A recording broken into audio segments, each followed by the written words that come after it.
What's up, guys? It's your boy KG coming back at you with my first video, and if you're new to the channel, please make sure you guys like and subscribe as we have plenty of Dynasty content coming your way.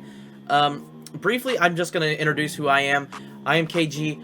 I've been playing Dynasty Sports for 3 years now or so, give or take. I'm going into my 3rd year.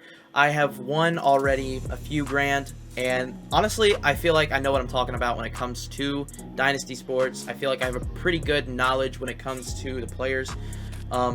So my record shows for itself. I've won a lot of my leagues already, and basically this channel is going to have a lot of sleeper drafts on it, a lot of dynasty best balls, or not dynasty best balls, just best balls in general on Underdog, which if you want to use the link in the description down below, that would be greatly appreciated. Use code KG makes you quit at checkout.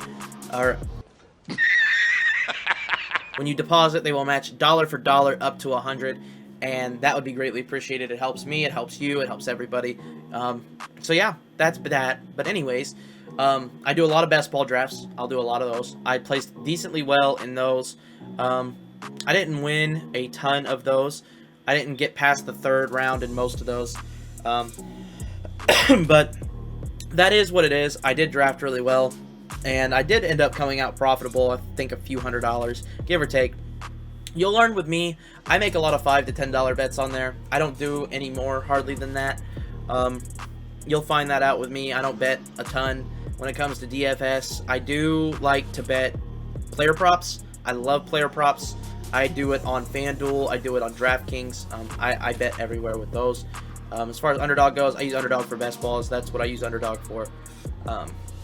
So that's the best platform for that. Anyways, I'm going to give you guys a little sneak peek of my opinions on guys already.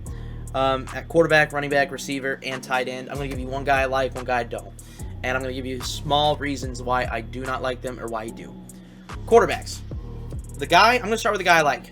The guy I like this season is Kenny Pickett. Now, Kenny Pickett, he came off his rookie year. It was a little shaky. I'm not going to lie. It was a little shaky. He had some flashes of good. He had some flashes of bad. Every rookie quarterback does. We know this. This is a very common theme throughout the Dynasty community. We know that. Kenny Pickett is one of those guys that has Deontay Johnson. He's got Najee Harris. He's got Pat Freiermuth. He's got weapons around him is what I'm trying to say. He's got a lot of weapons around him. He's got a great head coach in Tomlin. Great head coach. A decent enough defense to get a job done. I think they could honestly, that division is not as strong as it has been in years past the Bengals. I think that division, honestly, Pittsburgh could come in second and make a wild card appearance. I think that Kenny Pickett is one of those guys that is going to take some time to develop, which we all expected that. Kenny Pickett was not the Trevor Lawrences of the world. We all knew that coming in. But fantasy-wise, I mean, honestly, he looked pretty solid. I'm looking at his stats right now. When he got the job, QB 18 is he took over mid-game. He threw 3 picks. That was really bad. QB 19, QB 25, QB 17, QB 27. Now you go look at the final half of his years. QB 12, QB 16, QB 25, QB 20, QB 30, QB 15, 19, 15. It's not bad. It's not bad for a rookie at all. Not bad at all, considering the things and aches and pains that the Steelers had to go through. I think Kenny Pickett, that whole offense takes a step forward. They've had a year with each other now. They're acquainted. Deontay Johnson's still a target hog. Deontay Johnson is still a really good receiver. Najee's a solid running back. Solid enough anyways. I'm not super high on him for upside reasons. I think he's just really good at running the ball through the tackles. I don't think he's very good at creating his own space. He's one of those guys that will get you your first downs. That's what Najee is. And I think he's going to end up being a goal line kind of guy, but he's not very explosive when it comes to getting out in the open field. But anyways, back to Kenny Pickett. Kenny Pickett's one of those guys, like I said, that takes some time to develop. I think he's shown good signs, definitely, this past year, and I think he's going to continue going forward, especially with that coaching staff there. Quarterbacks I don't like. Now, this one might be a little bit of a hot take, and that's okay. I don't like Trey Lance at all. I haven't liked Trey Lance since he got drafted. I was kind of confused as to why he got drafted as early as he did. I've not been a Trey Lance fan ever, but if I'm wrong, I'm wrong. I think any quarterback can strive in that 49ers offense. I don't think Trey Lance fits, and here's why. Trey Lance likes to scramble a little bit more than like Brock Purdy did or Jimmy G did. I don't think that dynamic is needed. They have so many good playmakers on there. They don't need him to do that. They need him to stay in there, be a good game manager, be a good clock manager, make smart plays, and that's what they need him to do. They don't need a guy running around trying to make the big play. They already got plenty of those guys that make the big play. And I think that's going to be what Trey Lance tries to do as a rookie who's now missed, 2 years? Barely gotten to play at all. So the little we have seen of Trey, it hasn't been very good. I'm staying away from Trey Lance. Dynasty-wise, I can see why you want to, draft him, but I'm not a huge fan. Running backs. My favorite running back that I have drafted the most of in Dynasty so far. And it's a guy that's fallen a little later than I expect, and it's J.K. Dobbins. I know that J.K. Dobbins came off a torn ACL. I know that he was injured. I know all of the above. J.K. Dobbins is an RB1 for a lot of teams. And he's an RB1, a low-end RB1, I think, in fantasy from his workload and the offense, that what they're going to be doing. They're not going to be throwing the ball much, unless it's to Mark Andrews. It's going to be J.K. Dobbins and Lamar Jackson all day long. And J.K. Dobbins with Lamar, he's going to get his touches. He's going to get touchdowns. He's going to get his touches. I think J.K. Dobbins is one of those guys that we can expect to be a low-end RB1, high-end RB2. And he's going, according to Sleeper, his ADP is around 70. I don't know about that. He's going ahead. He's going behind guys like Dameon Pierce, Tony Pollard, which Tony Pollard, we all know, had the big injury. He's going behind Mixon, Derrick Henry, Chubb, Najee. I almost would prefer J.K. Dobbins to Derrick Henry in Dynasty. I would prefer J.K. Dobbins to Dameon Pierce. I really would. Guys behind J.K. Dobbins are like Kamara. I agree with that one. Rashad White, I agree. Cam Akers is another one that I like, but I can't do more than one. Cam Akers is another guy that I really like. He showed that he can turn it on. But J.K. Dobbins in that offense, they're going to run the ball a lot. He's going to get a lot of looks. I think that's the guy you go with. Running back I don't like. I already touched on it for Dynasty purpose. This is probably one of the easiest guys I haven't drafted all year, is Derrick Henry. Derrick Henry is 29 years old, going into his 30-year-old season, I want to say. And I don't know how much longer they can run him to the ground in Tennessee. I have no idea how much longer he's going to last.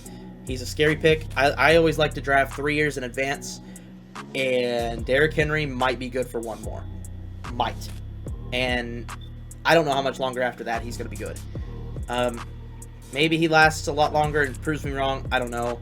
I'm avoiding Derrick Henry in startups at all costs. No ifs, ands, buts about it. I would avoid Derrick Henry also. Wide receivers. Wide receiver that I feel is heavily underrated is Calvin Ridley. Calvin Ridley hasn't played this year, obviously, for the gambling problem. But Calvin Ridley was a top 5 wide receiver when healthy. And Calvin Ridley got an upgraded offense in Trevor Lawrence, Etienne, Christian Kirk, Evan Ingram, who's shown really good signs this year with Trevor Lawrence, Doug Peterson, who gets really creative. I think that offense is going to be really good with Calvin Ridley in it. Calvin Ridley, I don't think he'll be a top 5 receiver, obviously. Guys going ahead of Calvin Ridley, Christian Kirk, him and Christian Kirk are going back-to-back. I think I'd take Ridley over Kirk. Terry McLaurin's going ahead of him. DJ Moore's going ahead of him. Marquise Brown's going ahead of him. I like Ridley over those guys. I do. I truly do. And I think he's going to be able to create separation from those guys as the season prolongs. He is 28 years old. I do understand that in Dynasty. Like I said, I played 3 years out, 31 years old. I think he's had the year off. I think he'll be fine. He's got some cobwebs he's going to have to shake off, obviously. But I really like Calvin Ridley. Wide receiver I don't like this year. And this one might be a little bit of a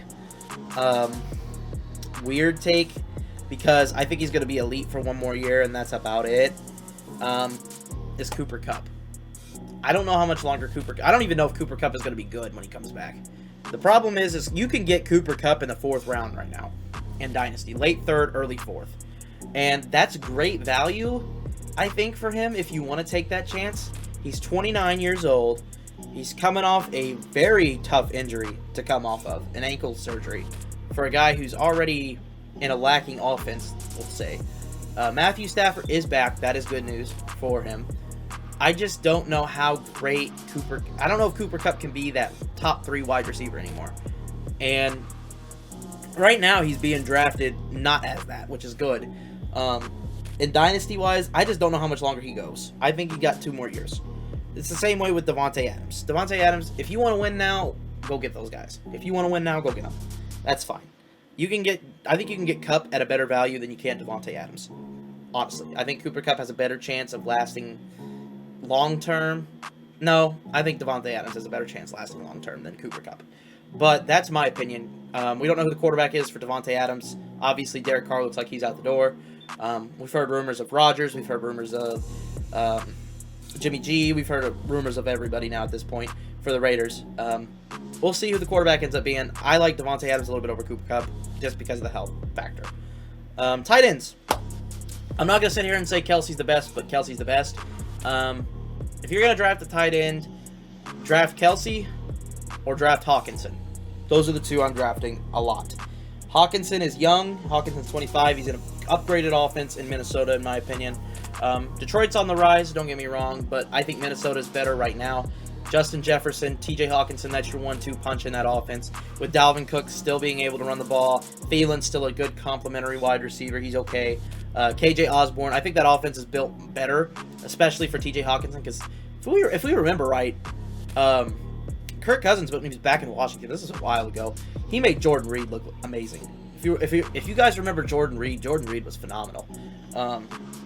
Kirk Cousins likes his tight ends. Kirk Cousins likes Justin Jefferson too, but I think TJ Hawkinson has a chance to even go further than what he did this year. I think he might be on a tier of his own with Andrews. I think those 2 guys could be on the tier of their own next year. That's just my opinion. I like TJ Hawkinson a lot. A tight end I don't really like much this year, Evan Ingram. I don't think Evan Ingram is going to continue what he did last year. Last year, he finally became the guy who he was supposed to be. And he hasn't shown that since he got drafted, really. And Evan Ingram finally put the pieces together. I think Jacksonville has a lot of mouths to feed. I don't know that Evan Ingram is a primary. I think he is the 4th option behind Ridley, Etienne, and Kirk. I think he's the 4th guy. And that's kind of why I don't think he's going to have the same season that he did have. That's kind of my reasoning on that. Like I said, guys, if you enjoyed the video, please make sure you guys like and subscribe down below. And I'm going to be coming out with fantasy content very soon. And I am out. Peace.